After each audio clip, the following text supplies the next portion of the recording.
Since they always presume the best, Sigma INFJs may patiently respond to insensitive inquiries. However, asking them frequently may rob them in the wrong way. Here are the 10 questions that people ask the Sigma INFJ that annoy them the most. Number 10, isn't it just pure luck? First, Sigma INFJs put in a lot of effort to achieve their goals. They work non-stop to support themselves and never ask anyone for help. Therefore, informing them or asking them if their success in life is the result of pure luck would make them frown.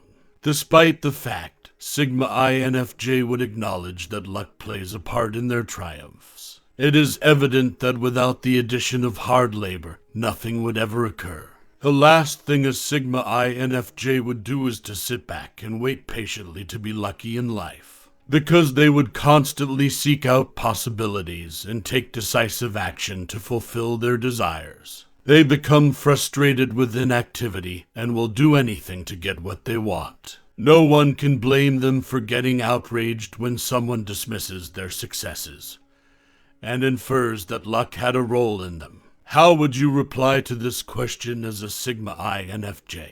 Number 9, why are you being so silent? This annoys all introverts who are frequently criticized for their reserve, not just the Sigma INFJ. First off, Sigma INFJs choose to be silent. They are not quiet out of timidity or lack of anything to say. They don't keep their mouths shut because they lack opinions or thoughts to share. Rather, people act in this way because they wish to, even though they have a ton of insights to offer or lots of ideas to add. They won't speak when they don't feel like it. They won't feel compelled to exert the same amount of blood and energy as the group just to gain favor. By avoiding pointless interactions, they won't mind being the strange and silent person in the room. The Sigma INFJ values solitude and would rather be at peace than somewhere else. However, they also won't hold back when it comes to speaking up about issues that are important to them. Number 8, do you hear your own voice? If you asked the Sigma INFJ whether they hear themselves or not, you would likely struck a nerve. Would be equivalent to ordering them to stop speaking and that they are acting irrationally. But the problem about Sigma INFJs is that they don't like to have their conversations cut off or ended. They consider their words thoroughly before speaking, sometimes more carefully than anybody else in the room. Yes, they can hear themselves and understand what they are saying. They desire the opportunity to finish one thought before going on to another. They typically need to spend some time feeling that their message is fleshed out. Therefore, being interrupted in the middle of them detailing their ideas would irritate them. Does this question irritate you as a Sigma INFJ?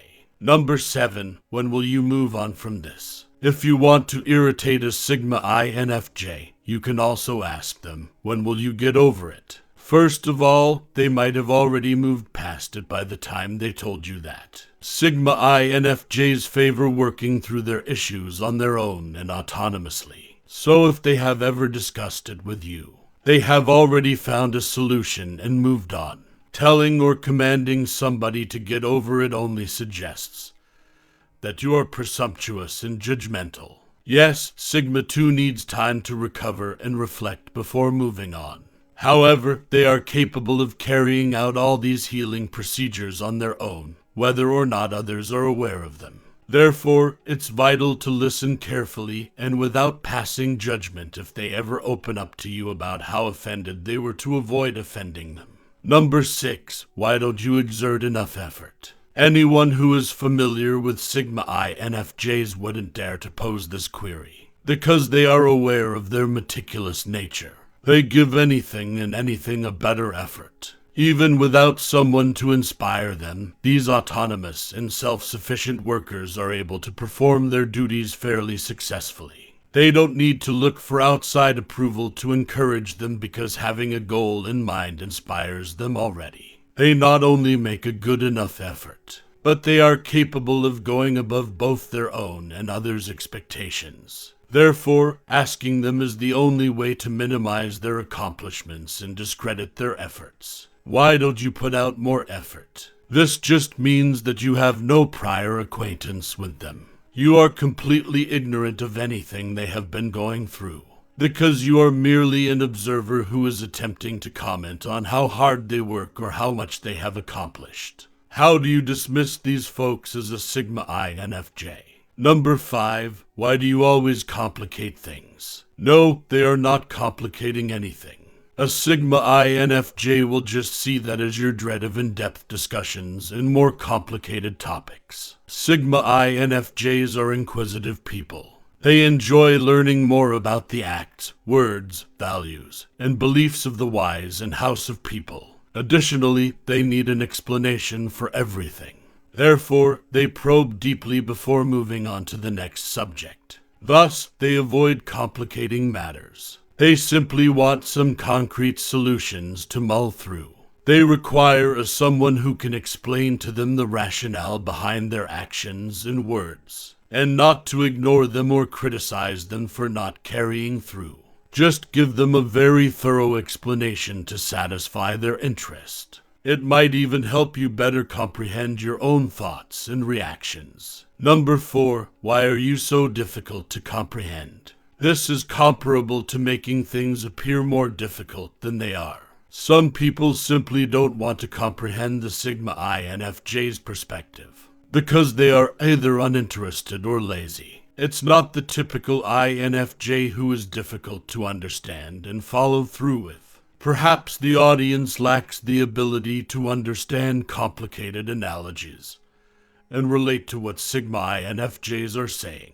Perhaps the listener is unwilling to see things from the INFJ's point of view because they are so self-absorbed that it no longer interests them. Simply told, it's not that hard to grasp Sigma INFJs. Because their beliefs were difficult to comprehend, individuals opted not to comprehend them. Is this the reason you only converse with other Sigma INFJs? Number 3, how are you today? Every time a Sigma INFJ meets an acquaintance or someone they just met a short while ago, they are asked this question nearly constantly and everywhere. Even if this isn't a question that Sigma INFJs despise in general, they can pick up on people's tone of shallowness and superficiality. They would value a real version of such a question very highly, because it encourages Sigma INFJs to express their true feelings more frequently.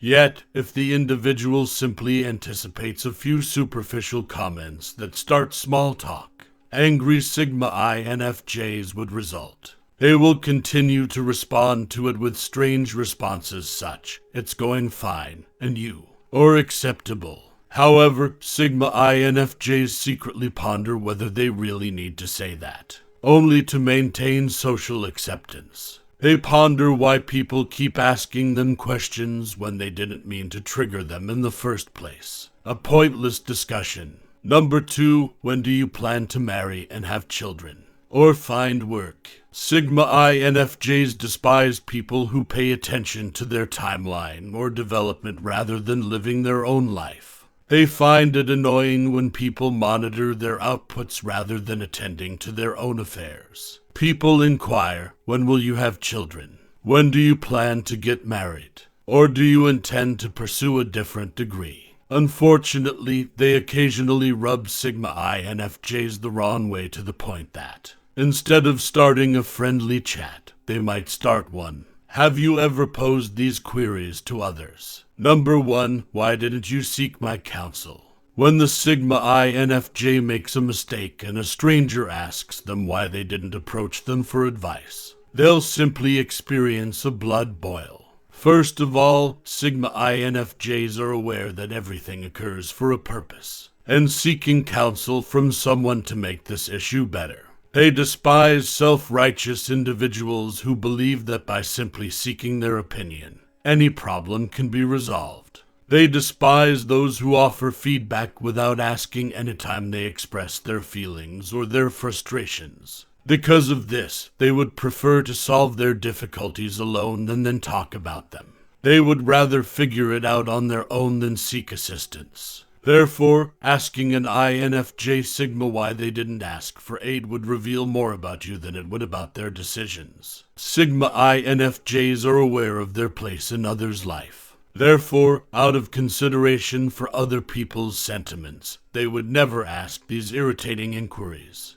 Has someone ever asked you these as a Sigma INFJ? What did you think?